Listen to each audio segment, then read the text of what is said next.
Topic 1 addresses the mission and key principles of early intervention. In this topic, we discuss information for practitioners working in Part C of the Individuals with Disabilities Education Act, and particularly talk about issues that are specific to early intervention, as opposed to services that might be provided in a pediatric clinic or in a hospital-based setting.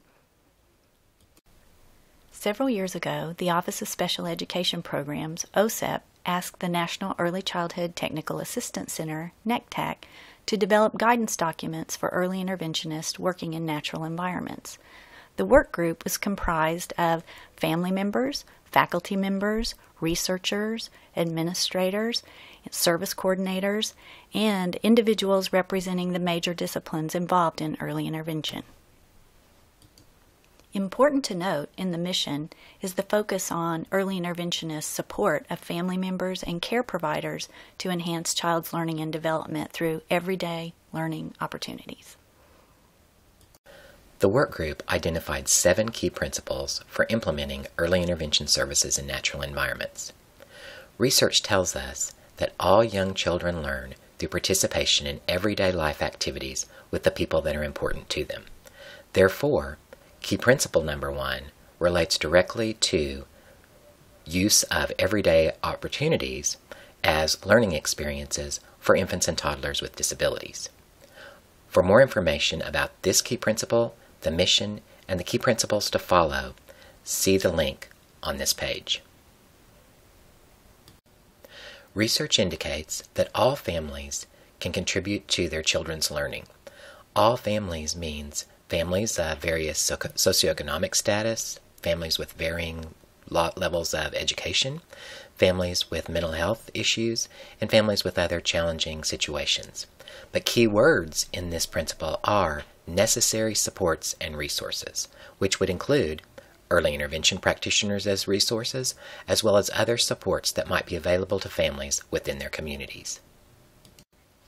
Key principle number 3 emphasizes that the role of the service provider in early intervention is to work closely with the parents and other important people in the child's life to support them in enhancing the child's learning within and across everyday routines and activities, rather than the service provider only working directly with the child.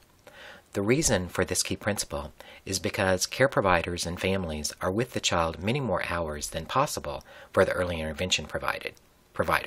Therefore, it's important that they know how to support and sustain the child's learning within and across everyday activity settings to maximize the benefits of interactions with the young child.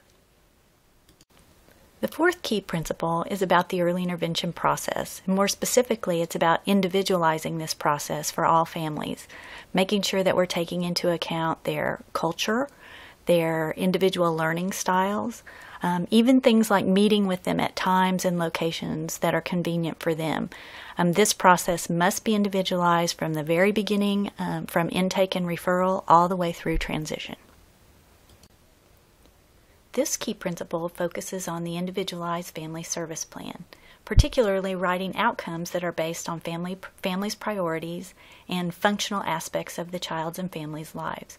For example, we might have an outcome about Joey's family feeling comfortable giving him his bath, or Sissy enjoying mealtime with her family. These are just a few examples, and we'll revisit this in more detail in Topic 3. Key Principle 6 reinforces the information that we have from research and best practice, indicating that in early intervention, the child's and family's needs are best met by a primary service provider. We'll go into more detail about this in Topic 4, where we'll discuss the characteristics of the practice, information from research, and begin discussing implementation for using a primary service provider approach to teaming. The final key principle emphasizes that in addition to the laws and regulations under Part C of IDEA, we need to be using evidence-based practices. Quite simply put, evidence-based practices are practices that are based on research and should be available from each of our disciplines to guide us in terms of the interventions that we would use with a particular child and family. So we should be using practices that are based on evidence rather than solely our personal preference in the way that we would interact with a child and family. The early childhood literature has a number of excellent definitions for evidence-based practices. The definition you have on your screen is from the federally funded Research and Training Center on Evidence-Based Practices in Early Childhood, which emphasizes the importance of the characteristics of a particular practice that would then lead to the intended and desirable consequences.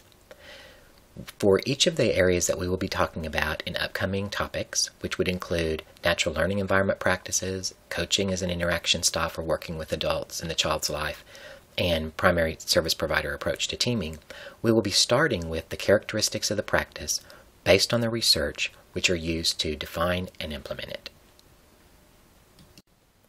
Sometimes early intervention practitioners have questions about whether it's appropriate to provide services and supports in natural environments, use a primary service provider approach to teaming, and use coaching as an interaction style when working with important adults in a child's life.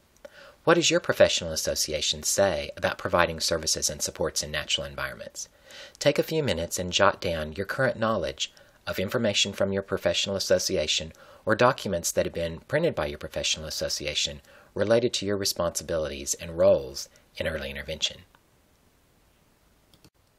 The American Speech-Language Hearing Association has a number of documents published on their website related to the roles and responsibilities of speech-language pathologists in early intervention. You may access these documents by following the link on this page. The information contained in the documents and the information that you will review in these topics are consistent. We invite you to explore this link and obtain more information from the American Speech-Language Hearing Association. The American Speech-Language Hearing Association also published an article in the ASHA Leader by Dr. Julianne Woods, which explains further about the roles and responsibilities of speech-language pathologists in early intervention and addresses the documents that ASHA now has available up on their website. Within this article, Dr. Woods references the fipcase.org website, which we also are referencing within the topics in this module for further information. You'll find those links on upcoming pages. The American Physical Therapy Association also provides information for physical therapists working in early intervention.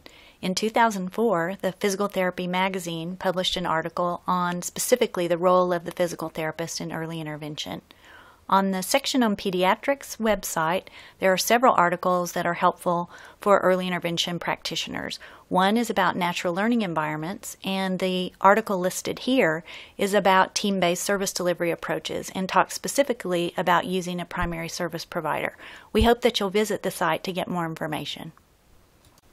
The American Occupational Therapy Association provides a host of resources for occupational therapists working with infants and toddlers. One we'd like to draw your attention to is this one by Pilkington in 2006. It talks in detail about using a primary service provider and working in natural environments.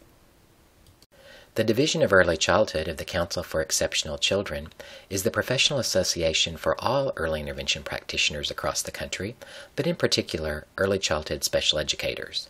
DEC has a number of different documents related to working with infants and toddlers in natural environments, and in particular has a 2005 text, which is the DEC Recommended Practice Guide. This guide specifically talks about teaming approaches, as well as IFSP development, evaluation and assessment, and several other topics that will be covered in this module. Now that you've reviewed the mission and key principles for providing early intervention services in natural environments and the information from your professional organization's websites, we'd like you to take a few minutes and jot down some notes about some questions we'd like you to think about. The first question is, how is the information you reviewed from your discipline consistent with how you currently practice? Second on our list, what changes do you need to make in your practices to be more consistent? And finally, what supports do you need in order to align your practices with the mission, key principles, and information provided from your professional organization? After you've completed these questions, take some time and sit down with your early intervention coordinator or another member of your team and discuss your thoughts. See if you've generated any other questions for your team or coordinator to consider. You've now completed Topic 1. When you're ready, please move on to Topic 2, Evaluation and Assessment.